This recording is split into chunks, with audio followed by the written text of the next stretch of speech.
ఇక ఒక్కొక్కటిగా పరిష్కరిస్తున్నాం. ఒకే విడతలో 2 లక్షల రుణమాఫీ ఇచ్చిన గ్యారెంటీలను అమలు చేస్తున్నాం. ఏ రాష్ట్రం ఇలా రుణమాఫీ చేయలే. 10 ఏళ్లలోపే రుణమాఫీ చేయలేదు అంటారు, కానీ కొంతమంది కాలేదు. అది చేయండి, అది చేసిన తర్వాత ఇట్లా అంటే మంచిగా ఉంటుంది. ఇక 10 ఏళ్లలో పేదలకు ప్రభుత్వ ఇల్లు రాలే. ప్రజలకు జవాబుదారీగా ప్రజాప్రభుత్వం. కాంగ్రెస్ మాటిస్తే ఎప్పటికీ వెనక్కి తగ్గదు. అయితే ప్రాజెక్టుల కోసం భూసేకరణ చేస్తే ప్రజలు రెచ్చగొడుతుండ్రు. కేసీఆర్ కుటుంబంలో మా ఇంట్లో పదవులు పొందలే. ఇది వాస్తవం. ఇది వాస్తవమే. బీఆర్ఎస్ నుంచి వేరే పార్టీ నుంచి వచ్చిన వాళ్ళకు పదవులు వస్తున్నాయి. అయిన కాంగ్రెస్ కార్యకర్తలకు పదవులు. కాంగ్రెస్ కార్యకర్త ఇప్పుడు వచ్చిండు, ఒకసారి భరత్లా తీసుకో. చాలా ఘోరమైన పరిస్థితి. ఆయన చెప్తా ఉంటే కళ్ళకు నీళ్ళు వచ్చింది. కరడు కట్టిన కాంగ్రెస్ కార్యకర్త బ్రదర్. కాకపోతే ఇప్పుడు పటాన్చెరులో జరుగుతుంది. రెడ్డి తర్వాత కాంగ్రెస్ కాపాడిన లీడర్లు మీకు కంటికి కనిపించకపోతే రండి బ్రదర్, ఎటు పోతుంది పరిస్థితి? కాదు, కొత్తగా వచ్చిన వాళ్ళని చూసుకొని పాత ఉన్న వాళ్ళని పక్కకు పెడితే. ఏం పేరు బ్రదర్, ఏం పేరు, ఎందుకు వచ్చినావు ఇక్కడ దాకా? నా పేరు జిఎల్ రమేష్ బాబు అన్న. నేను గత 30 సంవత్సరాల నుంచి కాంగ్రెస్ పార్టీలో పనిచేస్తున్నా. ఓకే. ఈరోజు కాంగ్రెస్ పార్టీ నేను సనత్ నగర్ నియోజకవర్గం, నాది బన్సలాల్పేట డివిజన్ లో ఉంటా. తలసాని సీనాన్న నియోజకవర్గం. నేను ఇప్పటి వరకు ఎన్నోసార్లు ఎంతో మంది ప్రయత్నం చేసిర్రు. అరే కాంగ్రెస్ పార్టీ ఏమిస్తుంది అంటే కాంగ్రెస్ పార్టీ నా కన్న తల్లి లాంటిది. కాంగ్రెస్ పార్టీలో మా తాత పనిచేసిండు, కాంగ్రెస్ పార్టీలో మా నాయన పనిచేసిండు. మీ నాయనకేం దొరికింది, మీ తాతకేం దొరికిందంటే ఏదో ఒక రోజు న్యాయం జరుగుతుంది మాకు కాంగ్రెస్ ప్రభుత్వంలో అన్న ఒక ఉద్దేశంతో కాంగ్రెస్ పార్టీకి సేవ చేస్తున్నా, దాంతోపాటు పేదలకు సేవ చేస్తున్నా అన్న ఒక సంతోషం నాకు ఇవాళ. నేను ఏమనిపిస్తుంది, ఇప్పుడు 10 సంవత్సరాలు కష్టపడ్డావు, 30 సంవత్సరాల నుంచి కష్టపడ్డావు కదా. కాంగ్రెస్ వచ్చిన తర్వాత కాంగ్రెస్ కార్యకర్తలకు నిజంగా పదవులు వస్తున్నాయా? కాంగ్రెస్ కరుడు కట్టిన కాంగ్రెస్ కార్యకర్తలకు నిజంగా న్యాయం జరుగుతుందా, అన్యాయం జరుగుతుందా? అన్న, కాంగ్రెస్ పార్టీ కార్యకర్తలకు ఈరోజు చాలా అన్యాయం జరుగుతుంది. కన్నీళ్ళే మిగులుతున్నాయి. వాళ్ళు ఎట్లాంటి పరిస్థితిలో ఉన్నారు? మేము ప్రతిరోజు చెప్తున్నాం మిత్రులారా, విత్ ఆధారాలతో చెప్తాము, ఏది ఊరికనే చెప్పాం. ఇప్పుడు మీకు ఆధారమే తీసుకొచ్చినాం అన్న. నేను వచ్చే వరకు వైఎస్ రాజశేఖర రెడ్డి అని ఉన్నప్పటి నుంచి కరోనా వారియర్ సర్టిఫికేట్, 2 సర్టిఫికేట్లు ఈ చాలా ఏళ్ళ నుంచి నేను చిన్న బాబు. ఓకే, చెప్పండి. అయితే నేను వచ్చే వరకు ఏమంటున్నా, ఆనంద్ బాబు అనేటైన వాళ్ళ వైఫ్ బీఆర్ఎస్ ప్రభుత్వంలో ఉన్నప్పుడు బోయిన్పల్లి మార్కెట్ కి చైర్మన్ గా చేసింది బీఆర్ఎస్ ప్రభుత్వంలో. ఇలా కాంగ్రెస్ ప్రభుత్వం వచ్చిన తర్వాత ఆనంద్ బాబు అనేటైనా చైర్మన్ గా బీజేపీ వచ్చిన తర్వాత వాళ్ళు ఉంటారు. ఇక మొత్తం వాళ్ళే ఉంటారు. ఇప్పుడు నేను కూడా ఒకటే ఆలోచన చేస్తున్నాను, ఇక రోడ్డు మీద చిప్ప పట్టుకొని అడుకోవాలన్న కార్యకర్తలకు దుస్థితి తీసుకొస్తున్నారు. ఇలా కాంగ్రెస్ పార్టీ నా కన్న తల్లి లాంటిది. కాంగ్రెస్ పార్టీని ఏ రోజు కూడా నేను ఇచ్చేయను. మా ప్రియతమ నాయకుడు రాహుల్ గాంధీ గారు ఏమన్నారంటే, कांग्रेस पार्टी के लिए आज जो मुश्किल में जो कार्यकर्ता है उनको हम उनके दिल में रहेंगे, हम उनके साथ देंगे. ఇలా సాత్ అనేది ఇక్కడ కొంతమంది నాయకులు ఏం చేస్తున్నారంటే కేవలం డబ్బులకు అమ్ముడుపోతున్నారా అని అనుకుంటున్నాను నేనైతే. దిల్లులో డబ్బులు ఉన్నాయి, ప్రేమ లేదు. కార్యకర్తలు ఇలా చాలా హీనమైన పరిస్థితి అన్న. కార్యకర్తలకు నేను 30 ఏళ్ళ నుంచి ఒక పార్టీలో పనిచేస్తున్నా. ఇలా నాకు వచ్చే వరకు ఏ విధమైన న్యాయం జరగలేదు. సరే, నాకు ఇవ్వకుండా కానీ ఇంకొక నిజమైన కాంగ్రెస్ కార్యకర్త చూసి ఇలా ఒక రేషన్ కార్డు ఇవ్వాలంటే వాళ్ళు అర్హులా కాదా అని వాళ్ళ మీద చాలా ఎంక్వైరీలు పెట్టి వాళ్ళకు అర్హులైతేనే రేషన్ కార్డు రావాలని చెప్తున్నారు. మళ్ళీ పార్టీ పదవులు మళ్ళీ వీడు ఎక్కడికి వెళ్ళి వచ్చిండు, వీడు ఇంతకు ముందుకి ఎక్కడున్నాడు, వీడు బీఆర్ఎస్ ఉండా, మనకు పని చేసిండా, మన జెండా పట్టుకొని తిరిగిండా, మన జెండా గురించి దొరిండా, దాని కోసం నేను న్యాయం చేయమని చెప్పి అడుగుతున్నా. ఇలా రేవంత్ అన్న గారిని కూడా అదే అడుగుతున్నా నేను. చెప్పినట్టు మనం యూత్ కాంగ్రెస్ తీసుకున్నాం కొత్తగూడెం జిల్లాలో. సేమ్ బ్రదర్, బీఆర్ఎస్ నుంచి కాంగ్రెస్ లో 30 సంవత్సరాల లోపు యూత్ కాంగ్రెస్ అధ్యక్షులుగా పోటీ చేయాల్సిన క్యాండిడేట్లు 40-42 సంవత్సరాలు వచ్చినా కూడా టీఆర్ఎస్ నుంచి బీఆర్ఎస్ నుంచి తీసుకొచ్చి అధ్యక్షులు చేసి పొంగులేటి శ్రీనివాస్ రెడ్డి చేసిరన్న చాలా మంది. మరి నిజమైన కాంగ్రెస్ కార్యకర్తలు మొన్న గాంధీ భవన్ లో ఎందుకు కొట్లాడ అధికారం లేకుండా కొట్లాడుకుంటూ కూర్చుంటే కేసులు ఉన్నాయన్న. నా మీద కేసులు పెట్టారు, పార్టీ కోసం చేసిన కేసులు. ఆయన ఎమ్మెల్యే ఉండే కదా, ఆయన బీఆర్ఎస్ అయిన తలసాని శ్రీనివాస్ యాదవ్ గారి హయాంలా మా మీద విపరీతమైన కేసులు పెట్టారు. అయినా మేము భయపడలే. పార్టీ గెలిచింది, ఇలా సంతోషం, మాకు న్యాయం జరుగుతుంది అనుకున్నాను. కానీ ఇంత అన్యాయం జరుగుతుంది అన్న. ఇది వైఎస్ రాజశేఖర రెడ్డి అని ఉన్నప్పుడు ఇది ఫోటో అన్న. నేను ఇక్కడ ఉన్నా, ఇక్కడ నేను పొలిటికల్ ట్రైనింగ్ చేసి రాజశేఖర రెడ్డి ఉన్నప్పటి నుంచి పనిచేస్తా ఉన్నాడు. నేను అంతకు ముందు నుంచి చెన్నారెడ్డి గారి ప్లేట్ నుంచి మా డాడీ తీసుకుపోయి జెండాలు కట్టించి, తంబాలు ఎక్కించి జెండాలు కట్టిస్తే తంబం మీదకి వెళ్ళబడి ఖాళీ. ఇలా నా భార్య కూడా ఏమంటదంటే, నీ తెల్ల చొక్కా నీది ఇది ఖాళీ ప్రజాసేవ మీద ఉంటుంది, నీకు సబ్బు వేస్ట్, నీకు సరుపు వేస్ట్. కాంగ్రెస్ పార్టీ రేపు పొద్దుగాల వచ్చే వరకు ఏం లేదు ఇలా నేను క్షణం తీరికలేదు దమ్ముడు ఆదాయం లేదు. 16 నెలల నా ఎలక్షన్స్ కోసం 16 నెలల నుంచి నేను జిమ్ ట్రైనర్ని, ఫిట్నెస్ ట్రైనర్ని. నేను 16 నెలల నుంచి పని వదిలేసి ఎంపీ ఎలక్షన్స్ ఇలా కోట నీలిమక్క గారు నాకు ఎంతో సాయం చేసిందన్న. ఆమె వచ్చిన తర్వాత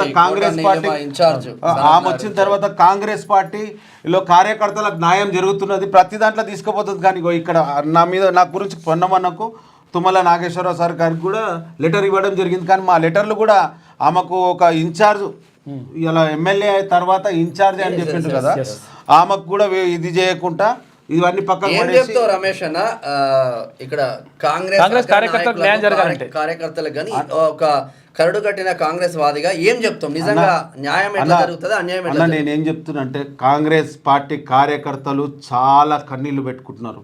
రేవంత్ అన్న గారి సమక్షంలో అన్యాయం జరగదు అని అనుకుంటున్నా, కానీ ఈరోజు అన్యాయం జరుగుతుంది. ఇది కొంచెం చూసుకొని కాంగ్రెస్ పార్టీ కార్యకర్తలను గుర్తించి వాళ్ళని కాపాడుకుంటే రేపు పొద్దుగాల ఈరోజు పదవి వచ్చింది, అధికారం వచ్చింది, మమ్మల్ని ఎవ్వరు అలిగేటోళ్ళు లేరు, మేము ఎవ్వరికన్నా ఇచ్చుకోవచ్చు అనుకుంటారు. కానీ రేపు ఇదే కాంగ్రెస్ పార్టీ కార్యకర్తలు బుద్ధి చెప్తారు. మళ్ళీ ఇది మీరు చూసుకోండి. నేను ఈ సందర్భంగా నేను తెలియజేస్తున్నా ఏంటంటే కాంగ్రెస్ పార్టీ కార్యకర్తలకు న్యాయం జరిగే వరకు నేను రోడ్డు మీద బిచ్చమానని అనుకుంటా, కానీ కాంగ్రెస్ పార్టీలో కార్యకర్తలకు న్యాయం జరిగే వరకు నేను పోరాడతానని చెప్పి ఈ సందర్భంగా కొట్లాడుతున్న రమేష్ అన్నకి న్యాయం చేయట్లేదు.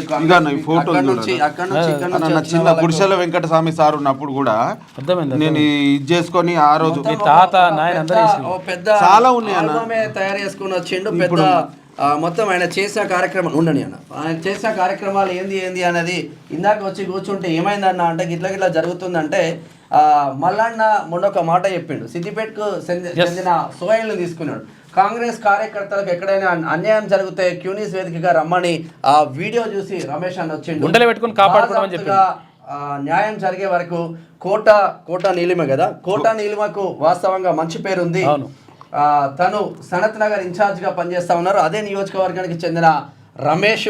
మరి నిజంగా కాంగ్రెస్ రమేష్ ఆయన కొట్లాడింది ఆయన ఒక్కడి కోసం కాదు, నిజమైన కాంగ్రెస్ కార్యకర్తలకు న్యాయం జరగాలని కొట్లాడుతా ఉన్నారు. క్యూనిస్ కూడా అదే ప్రతిరోజు చెప్తా ఉన్నారు. ఈ జంపు జలానికి ఇస్తే మాత్రం నష్టం జరుగుతుంది, ఎందుకంటే పటాన్చెర్లో కూడా అదే జరుగుతుంది. నేను ఒక విషయం చెప్తానా, నాకు ఇవ్వకున్నా పర్లేదు, కానీ నిజంగా కాంగ్రెస్ పార్టీ కోసం కష్టపడ్డ పనిచేసిన ఆడపిల్లలు, కాంగ్రెస్ పార్టీలో పనిచేసిన ఆడపిల్లలు కూలి పనికి పోతున్నారన్న. రూలింగ్ పార్టీ వచ్చిన తర్వాత అన్న ఏడన్నా పని ఉంటే చూడన్న, నేను బట్టల దుకాణంలో పని ఉంటే చూడన్నా అంటే నా కళ్ళల్లో నీళ్ళు వస్తున్నాయి. ఎందుకంటే పార్టీని ఎందుకు 6 గ్యారంటీలలో ఏ గ్యారంటీ రాలేదా? 6 గ్యారంటీలలో ఏ గ్యారంటీ రాలేదన్న. ఇప్పుడు బీఆర్ఎస్ ప్రభుత్వం ఉన్నప్పుడు ఏమో 6 గ్యారంటీలు ఉండే మా దగ్గర. రైతు భరోసా, నువ్వు హైదరాబాద్ ఉంటున్నావు కాబట్టి మరి 15,000 రైతు భరోసా రాలేదు. ప్రతి ఏటా 15,000 గ్యారంటీలు అనేది కొంతమందికి వస్తున్నాయి అన్న. కాకపోతే ఏంటంటే ఇట్లా జిహెచ్ఎంసీకి సిబ్బంది ఎవరైతే ఉన్నారో అలా తప్పులు చేసిర్రు. ఎందుకంటే వాళ్ళ సిస్టమ్ లెక్కిస్తే వాళ్ళకు వచ్చేది, వాళ్ళు తప్పులు చేసిర్రు. ఇలా పబ్లిక్ మొత్తం ఇట్లా ఆఫీసుల చుట్టూ తిరుగుతూ ఉన్నారు. దానికి బాధ అనిపిస్తుంది. నేను ఇదే నీలిమక్క గారు, బట్టి విక్రమార్క గారు సమక్షంలో మమ్మల్ని ప్రజాపాలన డివిజన్ ఇన్ఛార్జ్గా చేసింది. నేను ప్రతి ఒక్కళ్ళకి రావాలని 5,000 మందికి రాపించిన. 2,500 మందికి వస్తుందన్న, ఇంకా 2,500 మందికి రావాలి. ఎందుకంటే ఇది జిహెచ్ఎంసీ పొరపాట్ల వల్ల జరిగింది. ఇది రేపు పొద్దుగాల అది కూడా 100% ఇది ఆవేదన, కాంగ్రెస్ కార్యకర్తల ఆవేదన. విషయం ఏంటంటే యాక్చువల్గా పటాన్చెరులో కానీ రకరకాలుగా ఎక్కడైతే బాధపడితే వేరే పార్టీల నుంచి నుంచి ఇక్కడి వరకు వచ్చి అన్యాయం జరుగుతుంది, పొద్దున వచ్చి కూర్చున్నాడు పాపం, అన్యాయం జరుగుతుంది, న్యాయం జరగాలని కోరుకుంటున్నారు కదా. ఎటువంటి కాంగ్రెస్ కార్యకర్తలను పట్టించుకోండి. కాంగ్రెస్ కార్యకర్తలు ఉంటేనే మీ భవిష్యత్తు బాగుంటుంది. అదే కాంగ్రెస్ కార్యకర్తలు నికార్సైన కాంగ్రెస్ కార్యకర్తలు లేకపోతే మీ భవిష్యత్తు గుండు సున్నా అన్న విషయం మర్చిపోకండి. కేవలం మా దగ్గర డబ్బులు ఉన్నాయి, మేము అధికార మదంతో విర్రవీగుతున్నామంటే జగిత్యాలలో జీవన్ రెడ్డి ఏం చేసిండబ్బా? రెడ్డి సామాజిక వర్గం కావచ్చు, పేద ప్రజల కోసం పనిచేసే జీవన్ రెడ్డి ఏం చేసిండు? జీవన్ రెడ్డిని పక్కన పెట్టి ఓ బీఆర్ఎస్ ఎమ్మెల్యే సంజయ్ రావును తీసుకుంటారా మీరు? పటాన్చెరుల కాట శ్రీనివాస్ గౌడ్ 10 సంవత్సరాలు కాంగ్రెస్ పార్టీని కాపాడుతూ ఉంటే గూడెం మైపాల్ రెడ్డి అనే ఓ కబ్జా కోడ్ను తీసుకొచ్చి కాంగ్రెస్ పార్టీలో చేంజ్ చేసుకుంటారు. ఎవరిపైన దాడులు చేస్తున్నారు? నికార్సైన కాంగ్రెస్ కార్యకర్తల